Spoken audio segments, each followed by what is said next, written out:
apathy, acedia, meaninglessness. In our effort to exist, we are put in suspense by life.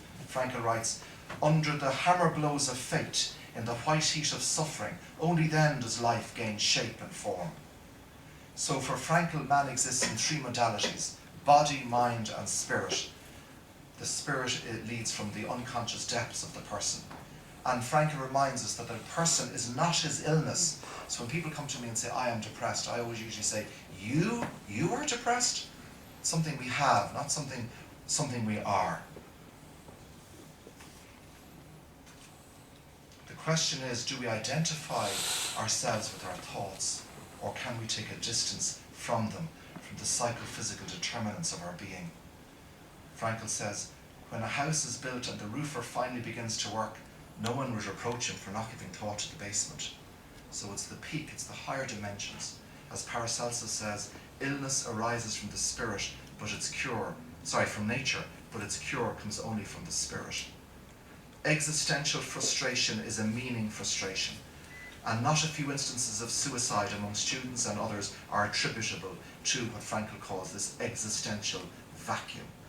In Frankl's time, there was barbed wire sickness, where many prisoners sought to escape their lives in the camp, and they would prefer, as he put it, going into the gas than going into the wire.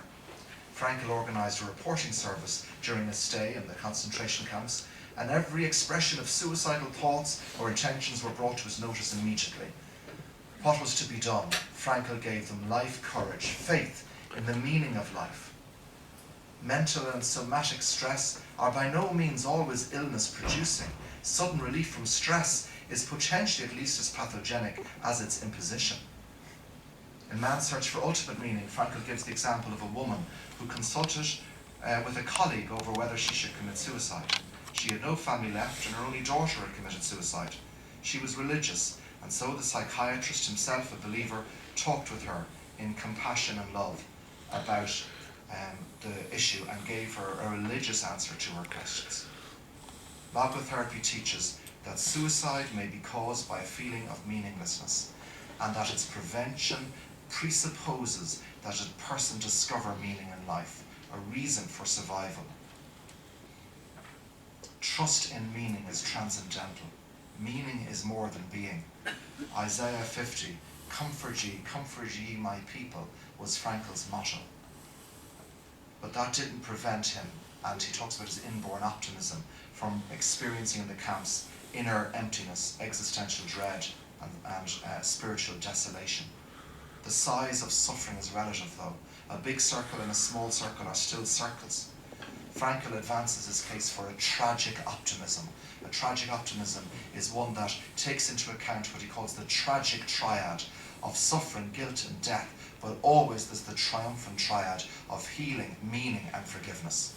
The two together, not either or, but both and not to succumb to give-up-itis, nor to pursue happiness, as Gay said. Happiness cannot be pursued like money or success. It must ensue, and it does so once we've committed to something meaningful.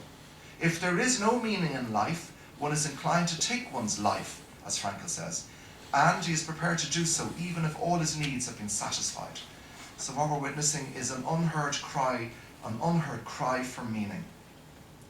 According to Frankl, the crumbling of traditions is a major factor accounting for the existential vacuum. It's leaving us with a sense of purposelessness, and we see this in Ireland, where the respect of the institutions of the state and the church have collapsed. The frustration of the will to meaning has an etiological factor in suicide attempts. An inmate in a maximum state prison in Florida wrote to Frankl. He was writing 500 yards from the electric chair, which he was just about to face. And in the letter he said, his final letter, "We are actualizing 500 yards from the electric chair. I am actualizing my dreams. It is near Christmas, but logotherapy is my Easter morning. Out of the Calvary of Auschwitz has come our Easter sunrise. From the barbed wires and chimneys of Auschwitz rises the sun. My, what a new day is in store." It was signed simply Greg B. Frankl writes, there are cases of depression who commit suicide and there are cases who manage to overcome the suicidal impulse for the sake of a person or a cause. They are too committed to commit suicide. What matters so in the end is the person's attitude towards his suicidal impulses.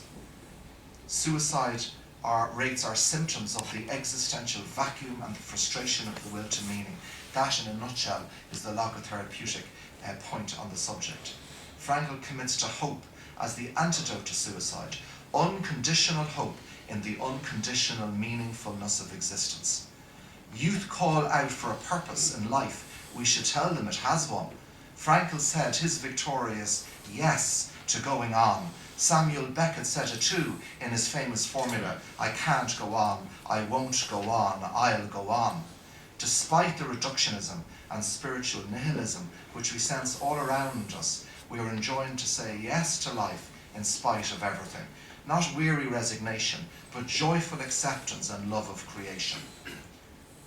Frankl helped people find meaning in Austrian Auschwitz, because the feeling of meaninglessness is the one factor singled out again and again in every study that is driving people to violence, criminality, and death.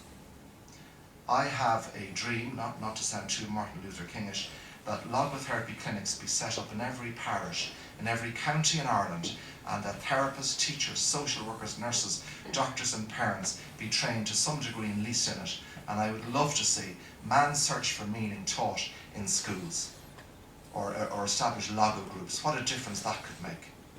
The unheard cry for meaning springs so often from the soil of suffering, or from an encounter with love or death that rocks us to the core and bids us break.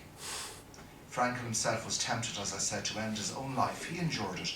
Everything had been taken from him. And as he says at the end of Man's Search for Meaning, yes, man invented the gas chambers, but he is also that being who entered those same gas chambers upright with the Lord's Prayer on his lips. Yes, Frankl experienced depression, but battled against it. He was able to say yes to life in spite of everything. He struggled, though, to find a reason for his sufferings. He wrote, in a last violent protest against the hopelessness of imminent death, I sensed my spirit piercing through the enveloping gloom in Auschwitz. I felt it transcend that hopeless, meaningless world, and from somewhere I heard a victorious yes in answer to my question of an existence of an ultimate purpose. At that moment a light was lit in a distant farmhouse in the midst of a miserable grey of a dawning morning in Bavaria. Et lux in tenebris lucet, and the light shineth in the darkness. Frankl realised spiritual freedom in his sufferings there. His yes to life resounds. Its echo can still be heard in the darkness of our own time. Let me list some of the great yesayers to finish off, whose lives were dedicated to devoted service like Frankl. Men such as Socrates and Christ, St. Thomas More, Mahatma Gandhi, Dr. Martin Luther King, Maximilian Kolbe, Benjamin Frankl, the Dalai Lama, Nelson Mandela. And women such as Mary Magdalene, Catherine of Siena, Joan of Arc, Emmeline Pankhurst, Florence Nightingale, Eleanor Roosevelt, Rosa Parks, Mother Teresa of Calcutta, and a whole host of so-called ordinary, outstanding anonymous others, such as carers, teachers, nurses, who repeat this yes for their time. We think too of the late Dag Hammarskjöld, the former Secretary General of the United Nations, who in his book Markings records for posterity the self-disclosure of a spiritual struggle that sounds a particularly Franklian note. He exhorts a selfless service of one's country. His one wish was that life would hold meaning. He too said yes to fate and faith. He always felt that the road to holiness passed through the world of politics, like Gandhi. And like Frankl, he salvaged something from the nothing. He writes, quote, to become free and responsible for this alone was